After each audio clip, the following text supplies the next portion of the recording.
शिक्षणासाठी महत्त्वाचं आहे. कुठल्या अजून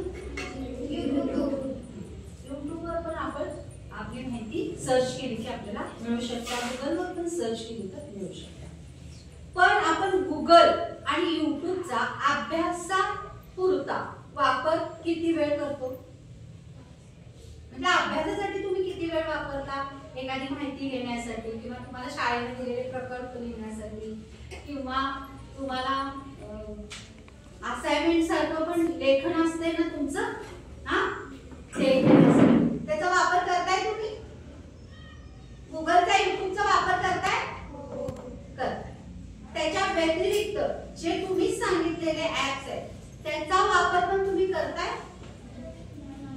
नाही करत. स्नॅपचॅटचा वापर करत नाही, इन्स्टाचा वापर करत नाही, फेसबुकचा वापर करत नाही. करत नाही ना? करत पण असणार आहे तुम्ही, पण आता थोडंसं तुम्ही सांगायला घाबरणार. शाळेत शिक्षक सांगत असतात ते बघा, युट्यूब आणि गुगल हे आपल्याला शैक्षणिक माहितीसाठी गरजेचं आहे आणि महत्त्वाचं आहे.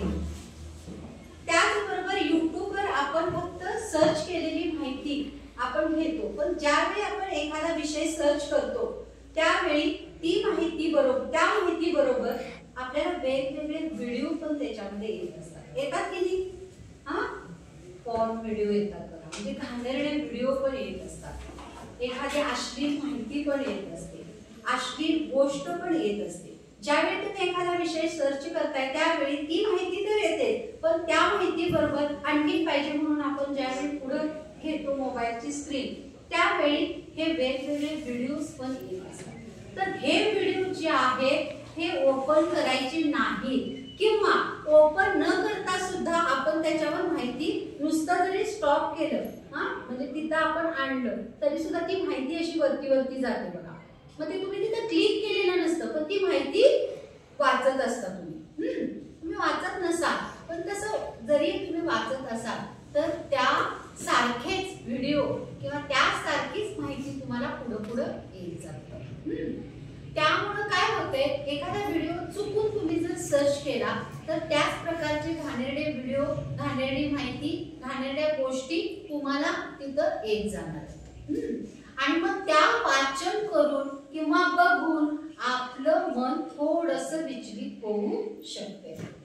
तुम्ही चुकीच्या आहे नाही, पण आपलं मन त्यामुळे थोडंसं विचलित होऊ शकतं. का होऊ शकतं? कारण तुमचं हे किशोरवयातलं वय जे आहे त्यामध्ये झालेला तुमचा जो मानसिक बदल आहे त्या मानसिक बदलामुळे तुम्हाला या गोष्टी पाहाव्या, बघाव्या, ऐकाव्या, वाचाव्या असं वाटत असते. आणि म्हणून चुकून तुमच्या हातून एखाद्या वेळेस अशा गोष्टी बघितल्या जातात. तर त्या बघत असताना काळजीपूर्वक त्या बघायच्या नाही.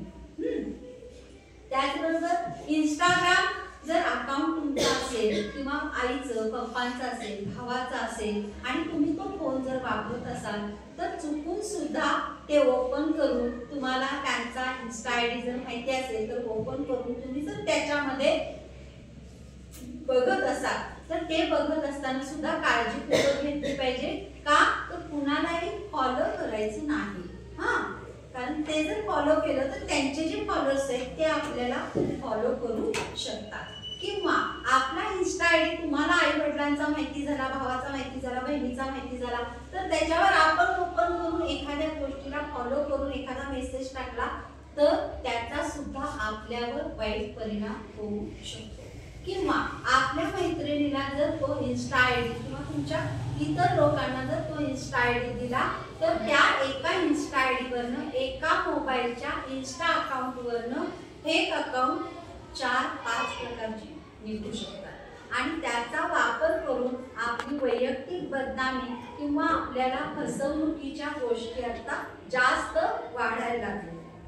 आणि वाढायला लागलेल्या आहेत म्हणजे काय तर आता जे काही सायबर गुन्हेगार आहेत ते मोठ्या व्यक्तींना तर टार्गेट करायलाच लागले, पण मोठ्यांपेक्षा लहान मुलांना, मुलींना जास्त टार्गेट करायला लागले. तर तुम्ही एखादा तुमचा जर इन्स्टा आयडी एखाद्याला माहीत झाला तर त्याचा परिणाम वेगळ्या प्रकारे आपल्या वैयक्तिक आयुष्यावर होऊ शकतो. म्हणून इन्स्टा अकाउंट जरी तुमचं असेल तर 18 वर्षाच्या आत लहान मुलांनी इन्स्टा अकाउंट काढणं हे गुन्हा आहे. त्यामुळं इन्स्टा अकाउंट 18 वर्षाच्या आत काढायचं नाही. आणि पालकांचा आपण वापरत असू तर काळजीपूर्वक वापरायचं, आणि वापरायचंच नाही. इंस्टाग्राम शक्यतो वापरायचं नाही, कारण इंस्टाग्राम वरून आपल्याला कुठली शाळेची माहिती किंवा इतर अवांतर माहिती, अवांतर वाचन या गोष्टी आपल्याला मिळत नाहीत. त्याचा आपल्या बुद्धीवर काहीही चांगला परिणाम होत नाही. स्नॅपचॅट वरून काय मिळतं आपल्याला? काय मिळतं? माहिती मिळते. त्याच्यावरनं काय? काही नाही. फक्त आपले फोटो सुंदर आहेत, ते अति सुंदर येतात, होय की नाही? एवढाच त्याचा एक उपयोग आहे. पण स्नॅपचॅटचा उपयोग करून सुद्धा, स्नॅपचॅटच्या उपयोगावरून सुद्धा वेगवेगळ्या पद्धतीनं मुलींना फसवणुकीचे गुन्हे आता सांगली जिल्ह्यामध्ये जास्त प्रमाणात वाढले आहेत. आणि शाळेतल्या मुली, कॉलेजच्या मुली यांना टार्गेट करून हे गुन्हे घडायला लागले. कारण आपण स्नॅपचॅटला काढलेला फोटो सेव्ह होतो बघा, होतो की नाही? आपल्या मोबाईलला जसा सेव्ह होतो तसा तो गुन्हेगारापर्यंत सुद्धा जाऊ शकतो. म्हणून तिथं जरी आपण फोटो काढला तर तो सेव्ह करताना विचारपूर्वक केला पाहिजे, अन्यथा केलाच नाही पाहिजे. केला, बघितला, आवडला, डिलीट करून टाकला पाहिजे. आणि शक्यतो आपल्या फोनमध्ये जर स्नॅपचॅट अकाउंट असेल तर ते तात्काळ डिलीट केले पाहिजे, कारण त्याच्यामधून आपल्याला कुठल्याही प्रकारची चांगली माहिती मिळत नाही. फेसबुकवर सुद्धा बघा फॉलोअर्स असतात की नाही? तर त्या एखाद्या फॉलोअर्सला चुकून जर आपण फॉलो केलं तर त्याचे जे काही फॉलोअर्स आहेत ते सुद्धा आपल्याला फॉलो करू शकतात.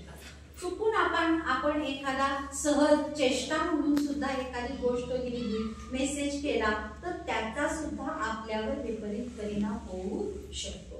कारण तुमचं वय लहान आहे, अजून समज कमी आहे, त्यामुळे चुकून एखाद्या वेळेस तुमच्याकडून अशी वेगळी गोष्ट घडली तर त्याचा परिणाम आपल्या वैयक्तिक आयुष्यावर डायरेक्ट होतो. त्यामुळे फेसबुक आई वडिलांचे जर एखादी गोष्ट तुमच्याकडून चुकून झाली तर पहिल्यांदा फोनच घेतात, होय की नाही? सायबर सेल माहित आहे ना? कुठं काम करते सायबर सेल? माहित आहे? पलूसला पोलीस स्टेशन आहे, माहित आहे? प्रत्येक पोलीस स्टेशन मध्ये सायबर सेल नावाचा विभाग कार्यरत असतो. जर एखाद्या गावामध्ये गुन्हा झाला तर तो गुन्हा पोलीस स्टेशनला ज्यावेळी नोंद होतो त्यावेळी सायबर सेल पहिल्यांदा काय करतं, ज्या व्यक्तीच्या नावे गुन्हा नोंद झालाय त्याचा पहिल्यांदा फोन घेतला जातो. का बरं घेत असतील फोन? का घेत असतील? कारण त्याच्यावरून सगळी माहिती मिळत असते. लोकेशन, हा तुम्ही कुणाशी बोलला, कुणाला मेसेजेस केले, काय केले, ह्या सगळ्या गोष्टी आपण एखाद्याला फोन केला, एखाद्याला मेसेज केला तर आपण लगेच डिलीट करून टाकतो, होय की नाही? पण डिलीट केला तर आपल्या फोन मधनं तो डिलीट होतो. तुम्ही एवढी पण केला तरी फोन मधनं तो डिलीट होतो. पण सायबर सेल विभागामधून तो डिलीट होत नाही. आणि तो डिलीट करायला सायबर सेल